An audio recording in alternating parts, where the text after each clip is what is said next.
Hello and welcome to episode 2 of Topics in Endurance Sports. I'm your host, Tim. Today is February 16th, 2017. It's a Thursday.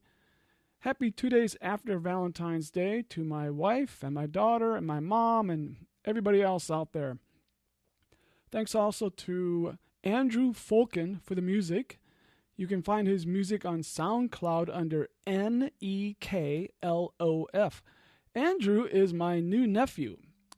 He is new because he married my niece. So welcome to the family, Andrew. You can find more about me at runsmith.net. Runsmith.net. You can find my email, Facebook, Instagram, Twitter, and also about my running coaching services. So check that out. There will also be show notes and any links related to the show and maybe some pictures or something like that on the website. There are two topics for today, two main topics. The first is the David's Trail Endurance Run, which I recently did. And secondly, a little bit about my training plan for Western States. I talked a little bit about Western States in the first episode, and I'll reintroduce that here and talk a little bit about my training plan. First, a little bit from last time. Thanks to the, 4 people who listened to the show. And yes, a couple of you thought I sounded funny, and at least one of you thought I looked funny. When I say looked, that is because this show is also on YouTube as a video. And there's nothing on the video that is not in the podcast. The YouTube video is just for people who don't do podcasts, and it's easier for them just to click on YouTube. I am having troubles with this. If there is an iMovie expert, let me know. I keep getting dropped frames, and it worked for the first episode, but now it's not working. This is actually take number 5 because I keep dropping frames on iMovie, then iMovie aborts, and this time I'm just going to let it go. I'm not going to worry about it, but if there are any iMovie experts who understand why this keeps happening, let me know, because I don't understand what's going on with that, and it just stops the video. So, anyway, yes, I know I look funny on the video. I do know where the camera is, but I'm not looking at the camera. I'm looking at my notes on the computer, or sometimes I'm just thinking and then my eyes wander around in weird places. So a couple other things. One thing from last time, I forgot to mention a couple of podcasts. I had listed other endurance podcasts that I listened to, and I forgot a couple. So one is called Ginger Runner Live. And it actually is unique in that it's first a YouTube show. Speaking of YouTube, on Monday nights you can watch it live. The Ginger Runner Live YouTube show. So you can watch it live. It's hosted by Ethan Newberry, and he's in Los Angeles, I think. I've actually never watched it because he's so far on the West Coast there that by the time he starts it, I'm just about going to bed. So I'm just too old to stay up. But then after he makes the YouTube live show, later he puts it out as a podcast. So that's when I listen to it. And he interviews, again, he's kind of a typical show in that he interviews a lot of elite runners on the show, stuff like that. But you can watch it live on Monday nights. Also, I fumbled a little bit with a podcast called Trail Runner Nation. The hosts for that one is Don Freeman and Scott Warr. They often have Sally McRae and Andy Jones Wilkins on the podcast. And it's similar to ultra running podcasts. So this one's called Trail Runner Nation. And both of them will interview elites and not always elites and have other topics for their shows. They're pretty good if you're an ultra runner. And again, there's a whole bunch of endurance podcasts. I've even come across some more because I was just kind of specifically thinking about this. So, for example, there's one called 10 Junk Miles. It's growing in popularity, I think. Some Midwestern people do it. I think the ringleader is Scott Coomer. And I listened to one show because they interviewed a friend of mine, Bonnie Bush, who's from my hometown of Davenport, Iowa, or from that area. And she's a great person, a lot of fun, and a very accomplished runner, including just recently finishing the Arrowhead 135-mile race in northern Minnesota. Yes, in the dead of winter. It's a real tough accomplishment to finish that race. I found another podcast called Run Iowa. I had no idea this existed. It's hosted by a couple of guys, and I can't remember their names, but it's about running in Iowa, I guess, and that's my home state. So I listened to one of their episodes. They interviewed Scott Gall, who is another friend of mine. He's from Cedar Falls, Iowa, or in Cedar Falls, Iowa. And he's an extremely accomplished runner, as well as a snowshoe national champion. It would be interesting to talk to him about snowshoeing sometime, I think. Anyway, if you have some favorites, feel free to send them along, especially if they're not to do with running or ultra running. My podcasts are too heavy into that, and I am looking for some other types, but those are the only good endurance podcasts I'm finding so far. One last thing from last episode, I told what I thought was semi-amusing story about my visit to a running store. I may have sounded critical about the sales guy there. I didn't mean to. It was more making fun of myself. I'm just weird about salespeople, and I always interact with them strangely. And it's like my strange thing I have. He was perfectly normal and doing the proper thing, and the running store that I visited was great. I will continue to go. So it was more about me. I guess I was just wondering if anyone else is kind of like me with salespeople. Okay, let's get on to the main topics of this show. The first one is the David's Trail Endurance Run. I ran this on January 21st. I'm a little behind here, and I'll get to why that is in a bit. So this race the fact I did it is unique for two reasons. Number one, it is not near me. That is rare. And number two, I took my daughter. And this is the first time I've ever taken my daughter to one of my trail races. I think it's only the second race she's ever seen. She once saw me do a triathlon, but I think this is only the second time she's been to one of my races. I did direct a race for 4 years, and she volunteered for those, so she has seen those at least. So like I said, it wasn't close to me either, so I drove 8 hours to pick her up, and then we drove, and that's in Iowa City, Iowa, then we drove straight south to Mountain Home, Arkansas, about another 8 hours. So the point of this was not just for me to do a run, but to kind of have a dad-daughter weekend vacation, which we had not done in a long time. So I thought that'd be kind of fun, just an excuse for me to hang out with my daughter for the weekend.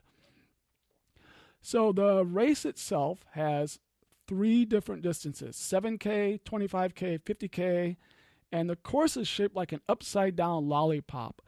And you start right where the stem meets the candy. So first you run a loop to the south, that's a 7K loop. And that's one of the races you could have done.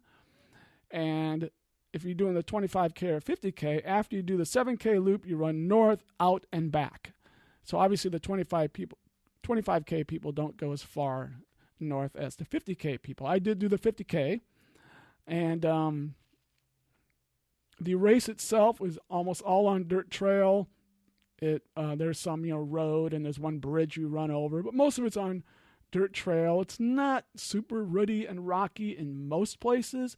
There is a 10-mile section we'll get to that is pretty hairy, pretty difficult. And it did have some steep uphills and downhills with rocks. But it wasn't horrible. I've done worse races as far as rocks and roots and stuff. Pretty hilly. My watch said I got 3,950 feet of gain, which means I went up that much and I came down that much overall. And the website said 5,000 feet. So I don't know which is more accurate right now, me or the website. Pretty big difference there. My watch said I ran 32.99 miles. Let's just call that 33. And obviously that is more than a 50K. A 50K is 31 miles. So for those of you who don't do trail races, this is not uncommon. If you run a 50K, it's going to be 50K plus or minus 5K or something. It's often not that close. I did get confused at one point, and I probably ran about an extra 0.4 miles. So really my watch should have said 32.6 miles, which would be about 1.6 miles extra. Again, my watch is not necessarily accurate either. So it's just what my watch said. The day was beautifully warm, absolutely fantastic. It was in the 50s and 60s. Really nice to get into some nice warmth here in the winter, even though we've had a warm winter anyway. But that was really, really nice. The trail was not too muddy or anything like that. A few little wet spots, but really not bad. So it's really great running weather and great running conditions. The winner did it in 5:13:35. That's Chad Payne. Congratulations. The first woman was in 6:29:02. Kristen Wygand. Congratulations. My time was 8:05:02. So as you can see, I was nearly 3 hours slower than the finisher. I was, 3 hours slower than the winner. I was, okay? Quite a bit slower. I was 25th of 47 starters. So that's on the back half, just barely on the back half, which is typical for me. I was second out of 6 in my age group, the 51 to 65 year-old age group. That's really good for me. I'm rarely that high. Sometimes I'm 5th out of 6. So that was good for me. You'll notice all these times are pretty slow. 5:13 for a winning time for a 50K is not super fast. My time of 8:05 is one of my slowest 50K times, if not the slowest, I'm not sure.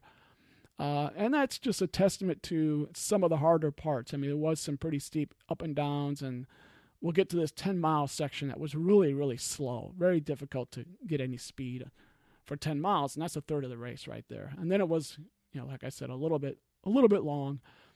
There was an aid station at the 7K point because that was where you get back. You do the little circle back to the start. There's an aid station there. 2 of them on the way out to the turnaround, 1 at the turnaround, and then you hit those 2 on the way back. So 5 more on the out and back. Plenty of aid stations. They had everything I needed. I can't remember exactly what they had, but they had sport drink. And they weren't all the same, but they had sport drink, and at least one had peanut butter and jelly, which is my favorite. I think one had some gels, and they had potato chips and cookies and stuff like that. The finish line had pizza, free beer, and a band. So most races probably don't have free beer, so that was good. The band, I think, was on a break right when I got back, but that was nice. The medal was completely unique. So instead of a lanyard with a medal hanging off it, it was a lanyard with a little fabric circle, and in the fabric circle it held a cup. You got a pint mug that was made out of steel, and it was pretty neat. A little finisher so you can use the cup to drink whatever you like. So that was kind of unique. So maybe I'll put a picture of that on the website. Let's see. That's about it for just kind of going over the course. Now here's the funny thing is, iMovie just died. So I'm going to go to iMovie. Import was aborted due to drop frames. So if anyone understands what that means, and I just started it back up, so now I'm going to have to try to figure that out. If anybody knows what's going on with that, let me know. Anyway, so in the first podcast, I said, I probably won't really be doing interviews because it just seemed complicated, and I get very socially anxious talking to people one-on-one like that. But I wanted to I asked some questions to the race director of David's Trail Endurance Run, and his response was, hey, let's do it by phone. So I've spent 2 weeks trying to figure out how to do this, and that's one reason this podcast is delayed, trying to figure out how to do it. But big thanks to Paul Gigliotti, who I am going to interview here, who actually gave me all types of ideas how to do this. So we ended up figuring it out eventually, and I think the sound is pretty okay. That's another reason I tend not to like interviews. It's because often the sound is so bad. I think it's okay. So we are going to listen to my interview of he's one of the 2 race directors. He and Jake Anderson are race directors, and we're going to listen to an interview I did with Paul Gigliotti. I'm here with Paul Gigliotti. Are you originally from Mountain Home? I'm not. I'm a born and raised Detroiter. And I moved from Detroit to Colorado. I'm a snowboarder by trade. And long story short, I met my now wife on a ski hill. And now I live in Mountain Home, Arkansas. I've lived here for 11 years. Very nice. Very nice. All right. We'll get back to that in a moment. So I have a kind of a list of questions, and I will have already told the people listening, about the race and about my race in particular. So they'll know something about it. But I did have some questions. So the name of the race is David's Trail Endurance Run. who is David, or was David? Right. Well, so yeah, it is, was David. David Floyd is his name, and he's from here originally. And he passed away about 10 years ago. He was a very active runner, outdoor enthusiast, etc. And he worked for, well, right now it's a financial Wells Fargo Advisors. And anyway, he actually passed away mid-run. He had a heart attack and fell over and died. I've never met him. That was before I think I moved here. Anyway, so knowing that he left kind of this trust and money to, what they've done is they put in the David's Trail system, the trail system. And right now it started off here in Mountain Home, and it just went a couple miles. And the idea is with the race and in general is to expand that trail well north into Missouri and then well south and tie into the Ozark Highlands Trail. And so and it'll end up being a good solid 30 miles, I think, by the time it's said and done, if not more. I don't know. I don't get into that aspect of it too much. I like putting on the races, and so I'm happy to help out, kind of thing. Well, that's very cool. So he must be a pretty good guy. I mean, not many people are going to have a race named after them, so that is nice. Well, it's the trail, and I was commissioned. So I put on. I've been here for a while. Put on the White River Marathon for Kenya. It's called, and that's over in Cotter, Arkansas, which is just a few towns away. And I've been pretty successful with that. I inherited that race. This will be its 14th year. I inherited it in year 10. And from that, the fellow who oversees the David's Trail Trust and Foundation, he approached me and said, "Hey, we've tried to do a few small races out here, and they haven't had much success, but you seem to know what you're doing. Would you take a stab at doing a race out here?" And that was about 2 years ago, and I said, "Sure. I love trail running." And so we put it on for the first time last year, which was January of 2016, and I had a pretty good success with it. I think we had 149 registered altogether, which was pretty cool for the first year, and we think 8 states were represented. And this year we had a lot of positive just feedback and everything from last year. It went very well. The runners had a good time. It's a cool trail. It's different. We use the resort as kind of our home base. So we did it again this year, of course, because the idea is to keep going with it. And we had 249 runners this time, 250 some registered if you didn't show up, of course. And so we increased significantly in our numbers, and which made us look at how our setup is and our trail and where we run and when we run and course congestion and things like that. So there's always a learning curve no matter what you're doing.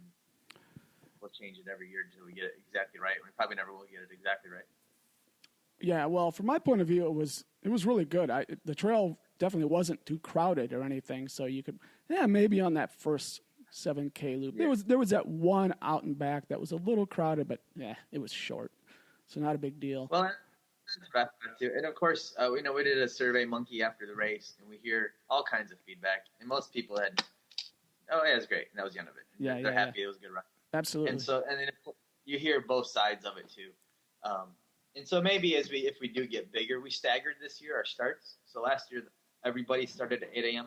and this year we staggered the 7K. They started later to keep some of that congestion off the course. Yeah. So maybe next year we even stagger it one further, which each race maybe an hour apart, or we do go in the north direction first and then come back and run that south side. We'll see. Yeah. So what was a little on your background? Are you? Now I can't remember. We were talking a little bit about your background, if the mic was on at the time or not. So what's your personal background with endurance sports and stuff? I'll show my age here. I'm 38 right now. And I didn't start running until I was 33, 34, or 32, 33. And it was a young boy out here. I have a nephew who's in 8th grade right now. And at the time, he needed a soccer coach, and this was years and years ago. And so I was, of course, wrangled in to be his Uncle Paul's going to be the soccer coach. And there was a little dude that played on his team, and he was a cool kid. He was kind of always the rambunctious one of the group. Well, fast forward a few years, and that rambunctious kid came out with, it was some kind of severe, it was like a brain tumor kind of thing, and it was like acting quick, and the kid didn't have much to go. And his mom was a school teacher, my wife's a school teacher, so there's a lot of different connections. Plus, it's a small town, right? And so they did a 5K. fundraiser 5K for him. And my wife says, "Oh, I signed us up for that 5K." I was like, "You did? You're gonna run a 5K?" She goes, "Well, no, we'll just push the baby in the stroller." I'm like, okay. I had never run any Ks. And then I got to thinking, I was like, yeah, I as a man can't enter this running race and push a baby in a stroller. I better figure out how to run. So in about 3 weeks, I figured it out enough to where I finished that 5K. I think it was about 33 minutes was my time.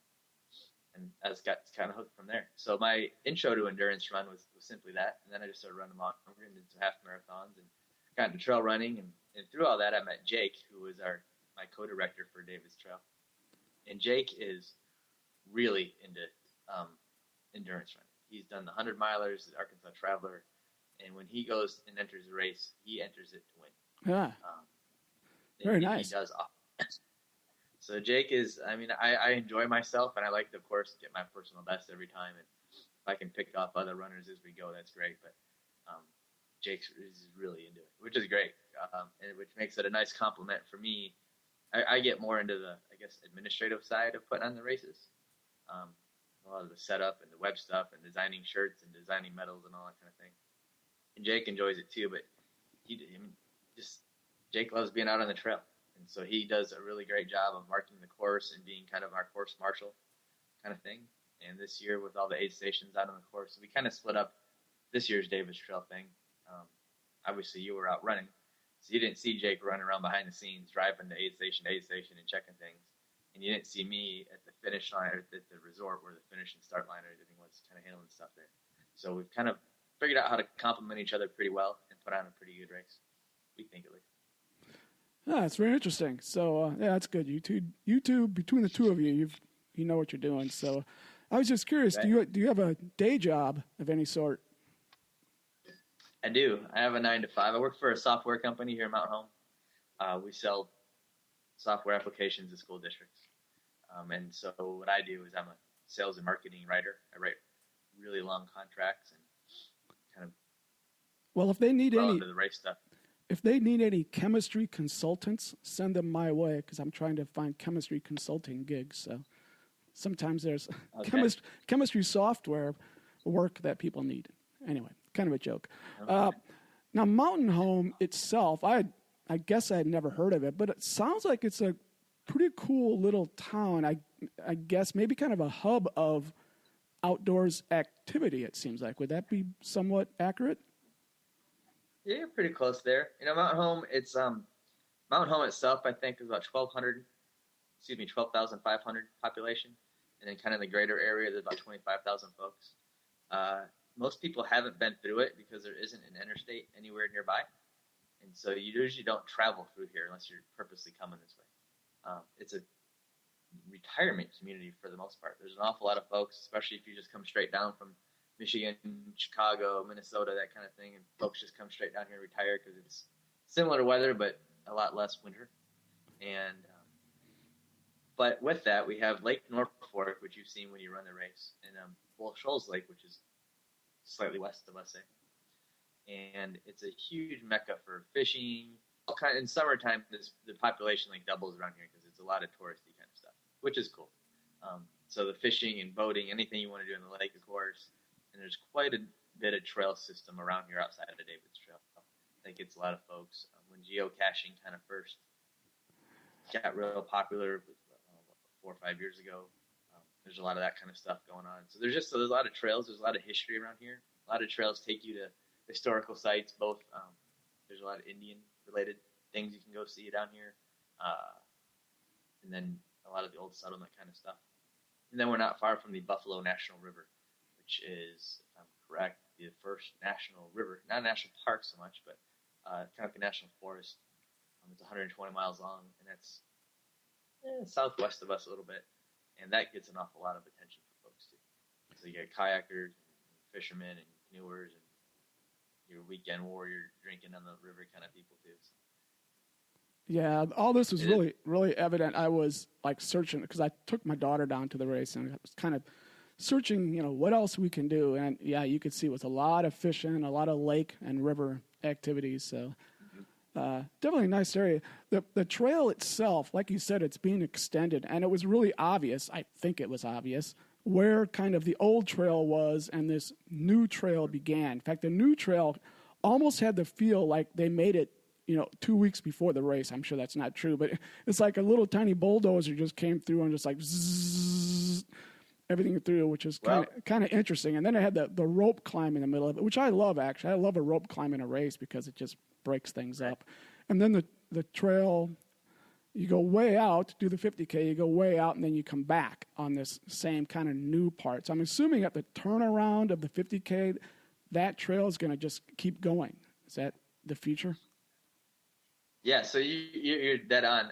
It wasn't 2 weeks ago, but it wasn't that long ago that trail was made. It was last winter. Yeah. And they found some contractors that do construction work, and of course the wintertime slow. So they contracted these guys in their off time, more or less, to blaze this trail. And we've been beating it down all spring, and not much in the summer. There's a lot of bugs out there. I kind of stay away from the summer, but all fall. And so it goes. And you probably could tell exactly where the old part ended and the new part began, because it goes about that 5 miles. That was that hairy part. That was really, really tough. So it's 5 miles. You're right. It's 5 miles out to the 50K turnaround, 5 miles back. So 10 miles. That was hard. And part of it because the camber of the trail is rather steep. And luckily it was pretty dry, which, man, if it was muddy, that would have been another story. But the camber is still kind of steep, and just the ups and downs were steep. And it was a real workout for those 10 miles right in the middle. But it was really great to be done with that. Kind of got through that. I'm like, yes. Right. It's like the home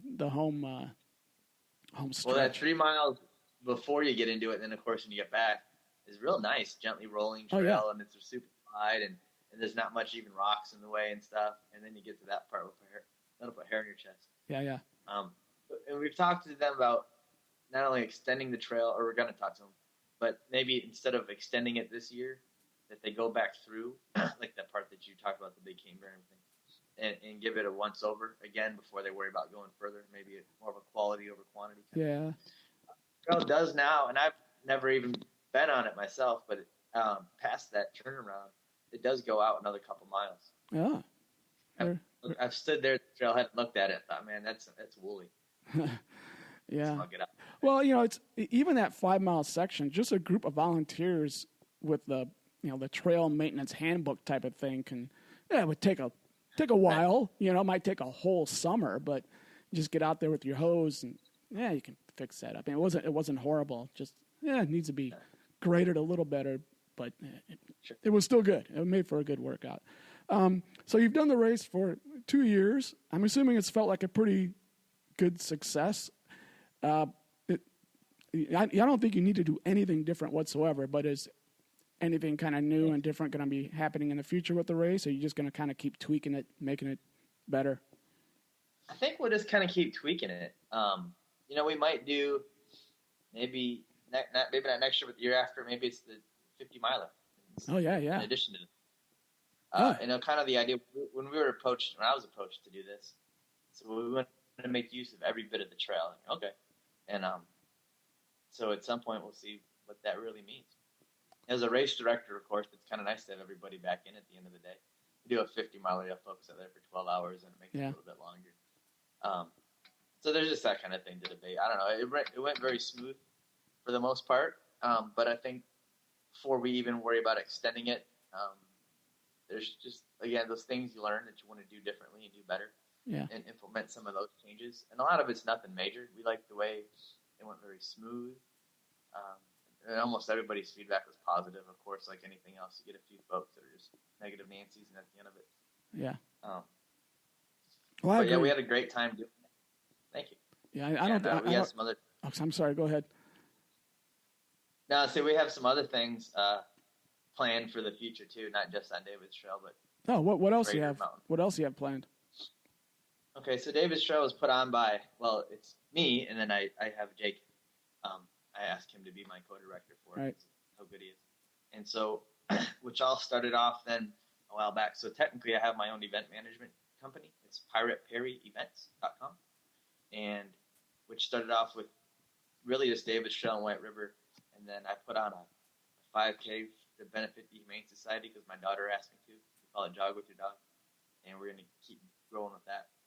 Jake and I were approached. So this past year in 2016 was the centennial for the National Park Service, and all the parks got money from the federal government, and I'm sure Yellowstone got a lot more than the Buffalo River say. But it was to do something to celebrate this 100 years, and I think a lot of the parks did things like music festivals, and the Buffalo National River one did a biathlon, which was a 6-mile trail run to where your kayaks are, and then you took the river and your kayak back down 4 miles. They had a pretty good success with it. I think they had about 120, 125 sign up. But they don't have a straight budget for it anymore. No one's handing them $10,000 and saying, here, we need to put on an event. But they want to keep it going because it was successful and got a lot of more attention in the area. So, of course, I stuck my nose in it in the first place. And long story short, that's now a Pirate Perry event moving forward. So we're going to put that on. It's for April of 2018. It was just this past fall of 2016, trying to space out my own events, what I got going on. So we spaced that out. Jake put on a 12 and a 34 miler in Norfolk, Arkansas, which is about half an hour south of here. And that was the Ozarks Highlands Endurance Run. And he had a decent little success with that. Maybe we need to make that a Pirate Perry one too. And so I think we'll go in together on that and build that up. And we had kind of the same sort of format. We had a resort out by the river, and it was a lot different than where you were, but it was the same kind of thing. Everybody there, we had some music, we had some beers, everybody had a kind of cool day out of it. Then, of course, being where we are, that we're not on the way to anything. Anything we do out this way kind of needs to be a destination race of sorts. And we're in a really great area. We look about 3 to 5 hours circumference from us. And you've got Memphis, and you have St. Louis, Kansas City, Tulsa, Northwest Arkansas, Little Rock, back around. So you have all these kind of cool places that aren't that far. If you're going to go to a race, 3 to 4 hours isn't really a big deal if you stay the night and go on the next day. So I think we kind of found our niche here. We're going to keep rolling with it. Yeah, that's a good point, being near all those places. I like a place like that. I like to kind of be near. I'd like to not be in a gigantic big city, but to be near them so you can go there. So that's pretty good. What about non-races you don't put on, but people should know about in Arkansas or your area? What would you suggest people should be looking at who don't know the area too well? Right. Very popular, and the Sylamore, I think it's the National Forest area. So every year there's 2 races that happen down there. The Sylamore 50K, 25K. That's usually in mid-February. And then later in March they have 3 days of Sylamore, which is a 15K the first day and a 25K the second day, and then a 50K the third day. And those have been going on for at least 10 years now. And that Sylamore 25K, 50K, I haven't run it myself because I can't get in, but they have about 400 runners altogether, and they sell out within about an hour. Wow. When they open up registration. Yeah. And they let you buy and sell bibs, so there is kind of that chance if you wanted to go for it. But people love that race. One year I'm going to at least go hang out, yes, and see what it's all about. But so that's a big one. And then really, there's not a whole else out around here, which is kind of nice for me as someone that wants to put on more races. Yeah. Well, there's a race, 100-miler, I think, called the Arkansas Traveler. Where's that at? Yep. That is down,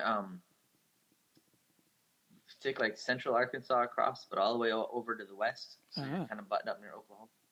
I believe that goes through the Ouachita Mountains. Okay. And that's a big race. That's a very popular race, too. That's pretty far from about, I say that, but about 5 hours away. Yeah, so for people who don't know where Mountain Home is, it is very northern Arkansas and eastern, right? Well, we'll say north. North. So just above you is Missouri. Is that correct? Yeah, you can. I mean, literally from my driveway, I can be in Missouri in about 20 minutes. 20 minutes. Super close to there. Very north central Arkansas. Okay. So I mean, our local news is out of Springfield, Missouri. That's how close. Okay. North central Arkansas. All right. Very good. Some races.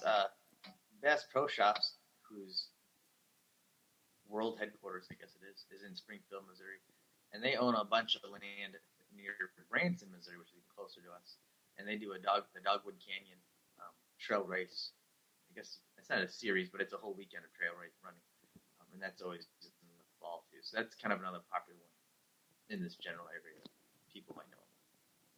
Yeah, and most of these races you're naming, this area is pretty darn hilly. I mean, for someone, if you're from the flatlander type states, these are like almost like mountains. I mean, you're running up and down some pretty serious hills. So it's, would that generally be correct?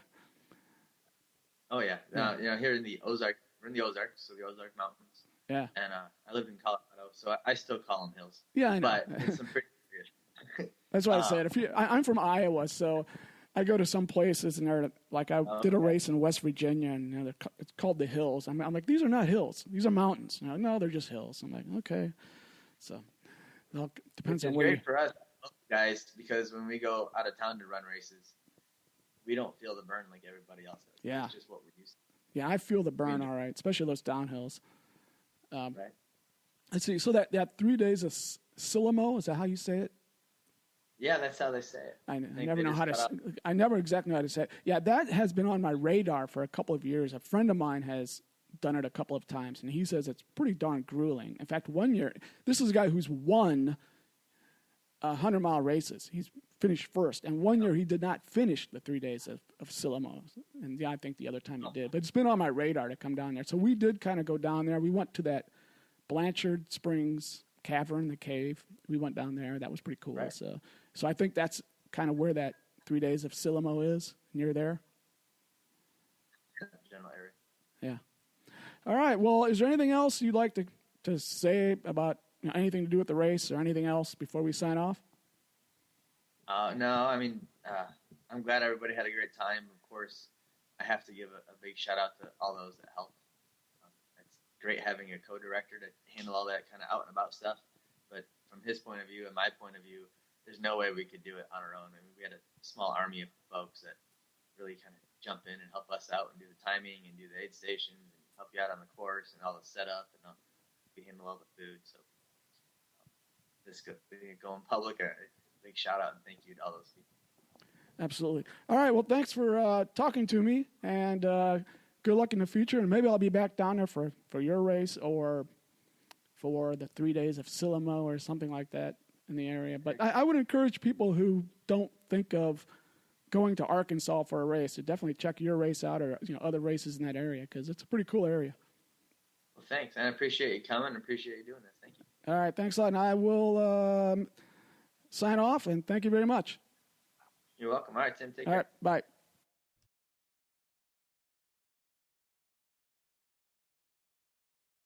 Okay, there you go. So again, thanks to Paul Gigliotti for talking to me. I will put some links, pertinent links down on the website, the link to David's Trail Endurance Run and to his race directing company, Pirate Perry Events, also to the 3 days of Silamo. I'm not sure he said it correctly or not what the distances were. That race is a 50K on Friday, 50 miles on Saturday, and a 20K on Sunday. Just sounds grueling to me to do because I'm thinking about how stiff you must be when you're starting that 50 mile. And when you start that 20K, okay, that's a relatively short day, but you must just be a complete zombie by then. So it sounds very difficult to do. Also, I'm not sure why I asked him what state was north of Arkansas. I just drove through it, so I know it's Missouri, but I don't know. I asked him anyway. A couple other things. My daughter and I did have a good time down there. As I mentioned, we went to the cave the day after the race. And my daughter and I love caves, so anytime we have a chance to go to a cave, we go to one. It was a cool cave. So if you're ever near Blanchard Springs, which is, I think it was like 45 minutes south of the race, go check out the cave there. It's pretty cool. And also, after we went to the cave, we went bowling. Probably the first time in 10 or 20 years we went bowling. Well, it can't be 20 because my daughter's only 21. So 10 years, I don't know, 5 years, whatever, that we went bowling. So that was fun. And right after the race, we went to a little play in town because we like to go to plays as well. And this was a great little place, little tiny little playhouse in Mountain Home. It was a play called Absolutely Murder, and it was just put on by the locals. This is not at all professional, but it was a cute little play, a comedy, and we definitely enjoyed that. So check out their Playhouse if you were there. One other thing I forgot to mention, the race, he kind of mentioned it, the race, the David's Trail Endurance Run is hosted at this little resort area with little cabins, and you can actually stay there if you want. So there were people who stayed in this little cabin, opened the door, walked 20 feet, and they were at the start line.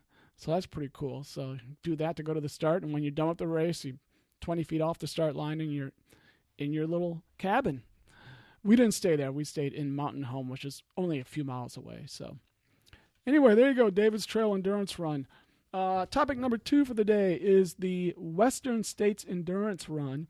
I briefly went over this in the last episode, which is a 100-mile race on June 24th. It's about 4 months from now, a little more than 4 months. It's in California, in the Sierra Nevada mountains. It is a serious 100-mile race, extremely, from my point of view, extremely difficult. Some would not necessarily say that. If you're an elite, I guess your ideas of difficulty are different.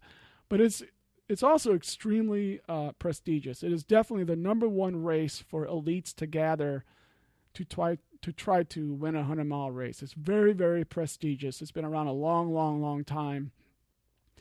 And it's real hard to get into. I got in through the lottery, and my odds of getting in were something like 2.5%, and I got picked, which is unbelievable that I got in.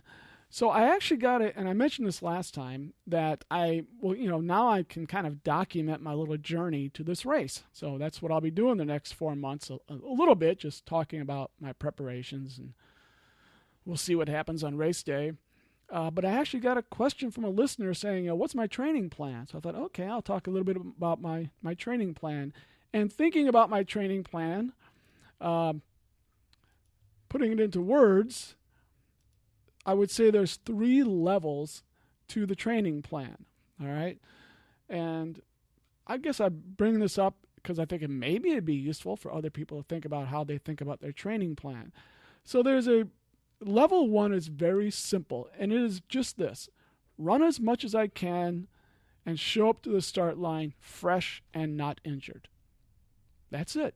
Just run as much as I can. I cannot run too much. All right? If I do, then I get injured. So just run as much as I can until I reach that point where if I go any more, I'm going to get injured. So for example, there's a 5-mile little loop I do right outside my house. It's all on streets. It just happens to be 5.0 miles, and it's kind of my base run. I could do nothing ever but do that run over and over and over again. Whenever I feel like, hey, my legs are okay, go out and run that loop, and never run anything ever else. For the next 4 months, I could do that. And if I can do that and show up at the race fresh, nothing hurting me, that would be 80% of the battle right there. And I think it's important. It may sound like I'm being a little bit sarcastic, but I think it's important to keep this in mind, because you try to build in more complexity into your workouts sometimes, and then you feel bad because you're not hitting these workouts.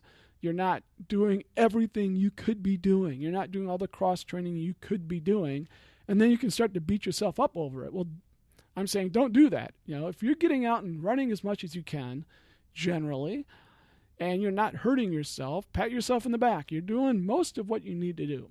You don't need to make it horribly more complex than that. Now, having said that, there's a next level. Okay, level 2 would be the particular race you're doing. What are the most important challenges? So for this race, there's 3 challenges. Number 1, it's 100 miles. I need to be able to stay on my feet for probably 30 hours. Okay, there's a 30-hour limit. I'm going to need that whole 30 hours if I even finish. So I need to be able to stay on my feet for 30 hours and keep moving. That's challenge number 1. Number 2 are the uphills and downhills. This race has a lot of uphills and downhills. I'll go into that in detail even more. Some of them are extremely steep, and I'm a guy from the Midwest, and so for me, this is going to be a gigantic challenge. Okay, and downhills and uphills are 2 completely different things. You think of them differently, they work your body differently, and you have to train for them differently. And downhills are really, in a sense, the worst. The uphills will slow you down and take a lot of energy and wear you out, but the downhills can destroy you, can destroy your quads. If you've not done steep downhill running for any period of time. You may not know this, but it's extremely difficult for your quads, and it can just cause an unbelievable amount of pain sometimes. So that's the second challenge. The third challenge is going to be the heat. And I'm not really worrying about that yet because it's winter, but there are parts in this course that are almost surely going to be over 100 degrees. So I'm going to need to deal with that. And I'll do some heat training later. Depends on how hot it is outside, if I can do it outside or if I'm going to have to go to a sauna or something like that. But that's something I'll deal with closer to the race. So that's the second level, is thinking about the obvious challenges of the race itself. And the third level is kind of the more luxurious stuff, where you're adding more structure to some of your workouts. For example, I can add some speed work. I like adding speed work. I think it's useful. I think running fast helps your slower running go faster.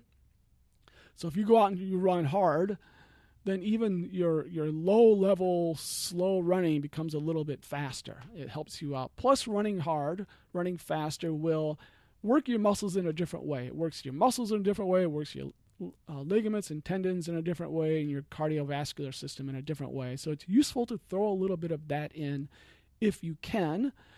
Also, there's things like core work, gym work, stuff like that, weightlifting. So these are the types of things that you can add on. But these things are all, to some degree, you can put those in if you can put those in. All right. Now, some people would argue, you've got to do the core work and the gym work. Yeah, it can be very, very useful, and some people need it more or less than others. But you can't enter a race because you were in the gym pumping iron. Okay, you're not going to be able to do this race. The number one thing you have to do is run. So that's the three levels of training I am doing. As far as kind of the more detail of a week, here's my general week right now. I run Tuesday, Thursday, Saturday, and Sunday for sure. That's only 4 days a week. On Wednesdays lately, I've been running as well. Sometimes on Wednesdays, I'll do like a spin bike. But for the last couple of months, I've been running. So now I've been really running 5 days a week. Tuesday, Wednesday, Thursday, Saturday, Sunday. On Monday and Friday, I always swim, and I don't swim much. It's only like 25 minutes. And I do go to the gym about 4 times a week, and I do core work. I like going to the gym. I'm a former power lifter, so I enjoy going to the gym. I do some weightlifting. I do some core work and stuff like that, some stretching.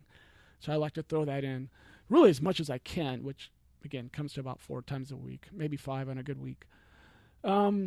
So the Tuesday, Wednesday, Thursday runs are not very long. They're sometimes just 5 miles, maybe 6, maybe 7 miles. Tuesday and Thursday, if my legs feel good, that's when I'll do more speed work. And, if it's in my schedule, I do have kind of a schedule.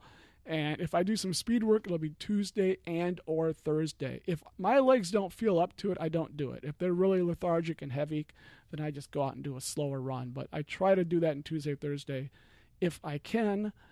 Saturday morning is theoretically my long trail run. I get out in the trails and try to do a long run.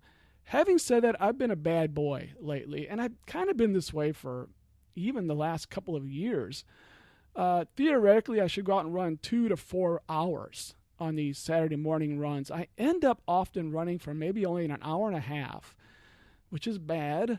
But then I will always go out and run Saturday afternoon if that's the case. So then I'll do another hour and a half in the evening. So then it's 3 hours for the day, something like that. So it doesn't seem quite so bad. But that is one reason I schedule a lot of training races, because then I'm forced to go long. So if I, like David's Trail Endurance Run, I won 8 hours. So that's exactly why I do that. It's much easier for me to run long in a race than it is on my own, because I start getting hungry, and I'm like, why don't I just go eat now? I'll just finish the run later. And that is actually working for me. I'm not saying everyone should do that. Most people probably don't, but it does for me, and my schedule does allow it. On Sunday mornings, I always do a weighted vest hike. So I have an 18-pound weight vest, and I just hike.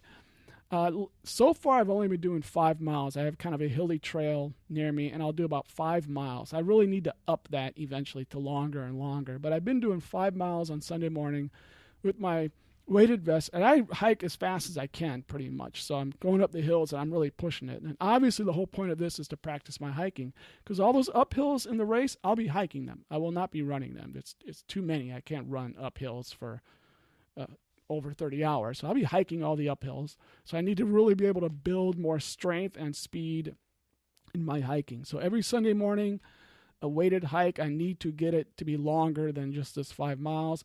And then again, every Sunday afternoon, I usually do another run out in the roads, another 5, 6, 7 miles in the afternoon. So Saturday and Sunday, I've been doing 2-a-days.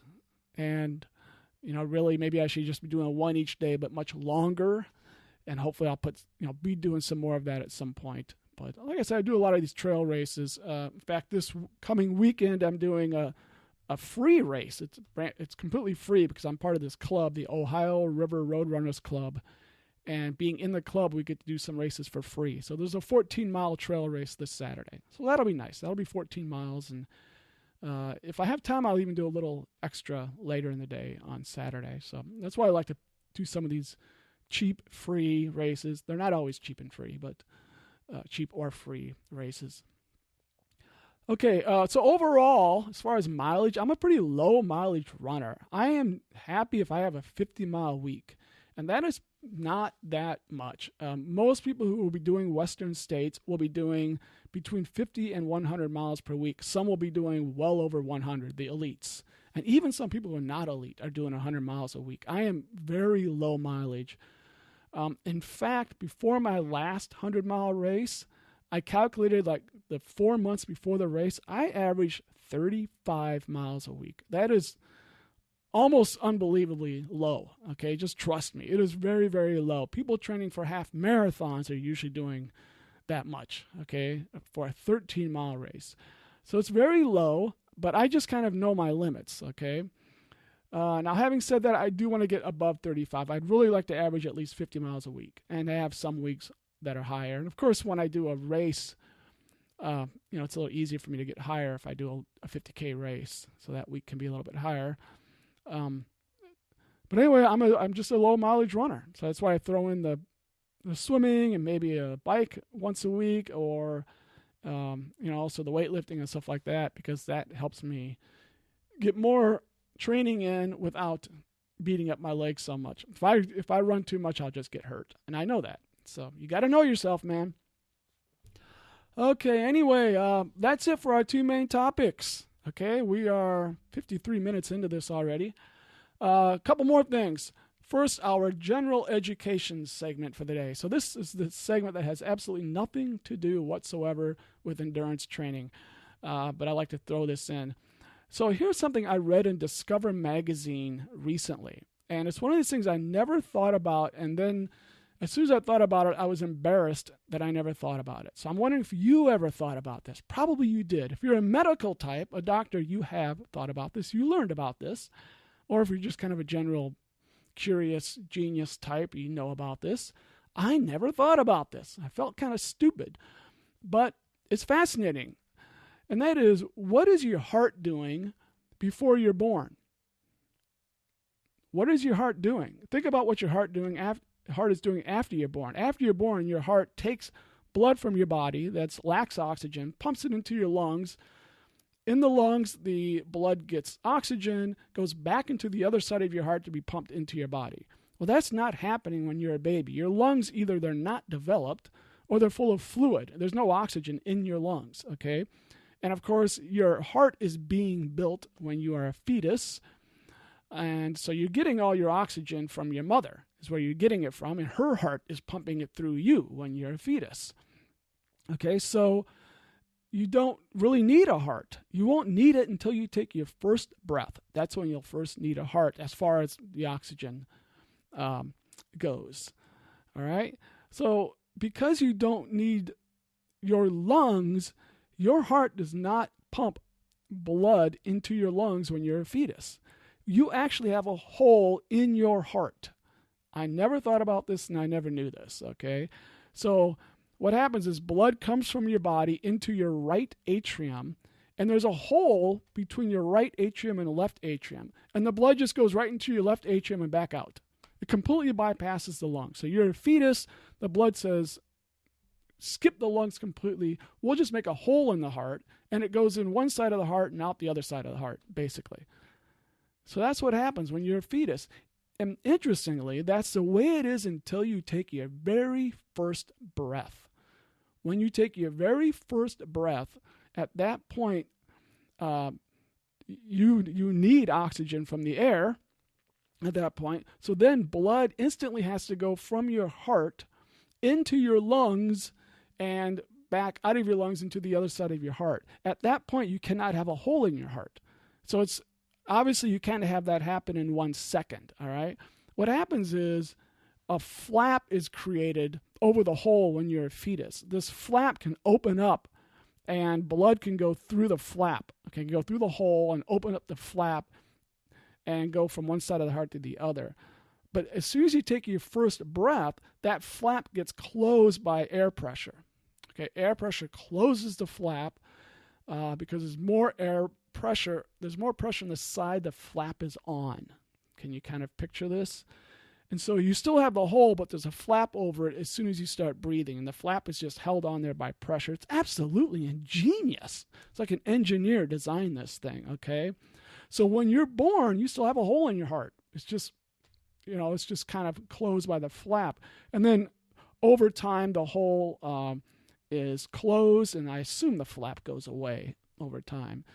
And what can happen, of course, is that some people don't have that hole closed properly, and this can lead to problems because then you're eventually going to have blood leaking from one side to the other. And if a clot comes in, then the clot can go into your lungs and get into your brain, and some bad things can happen, which is what this article was kind of talking about. But I didn't even understand what was happening to your heart when you were a fetus. So there you go. There's your general education segment for the day. If any of you are doctors or otherwise know about this and I said something wrong, let me know what I said wrong and I'll correct it. Finally, in our Not This Day in History segment, on October 27th, 1990, Ann Trason was defeated in a race. Yes, she lost. Why is this so significant? Well, for one, she's the greatest female ultra runner of all time, maybe the greatest ultra runner of all time. But almost assuredly the greatest female, absolutely the greatest American female runner, ultra runner of all time, and probably the greatest in the world of all time. For example, among many, many, many races she won Western States 14 times from 1989 to 2003. 14. That's the race I'm doing in California. She won it 14 times, which is ridiculous. No other woman has won it more than, I'm guessing, maybe 3 or something. I'm not sure. One guy won it 7 times, Scott Jurek. She won it 14 times. No one's really even close to her as far as her accomplishments. She still has American and world records, which have not been topped, I believe, from that era. Anyway, there's a website called Ultra Sign Up. And on that website, you can look up races, you can look up people's results. If you're going to put on a race, you can put your race up there so people can sign up for the race. It's a pretty cool website. And I noticed that she won every single race she entered from 1985 until that day in 1990. It was her first loss, so 5 years without a loss. On that day, she was defeated by Eleanor Adams. Okay, Eleanor Adams, and the race was the Edmund Fitzgerald 100K in Duluth, Minnesota. By the way, that race ended in 2007 after 26 years. So Eleanor Adams, congratulations. You are actually a very important person to be the first person to beat Ann Trason on Ultra Sign Up. A few notes about this. I should note that Ultra Sign Up doesn't cover every single race. So it is possible someone else did beat Ann Trason before this, and probably Ann Trason lost races when she was, a kid in school and stuff like that. It's just the first one on Ultra Sign Up. Another note: Eleanor Adams, I looked her up, and she's still racing. She's signed up for at least 4 races in 2017. Ultra Sign Up will even tell you what races people are signed up for. And she signed up for 4 races. She is still going strong. So congratulations to Eleanor Adams for defeating the great Ann Trason back in 1990.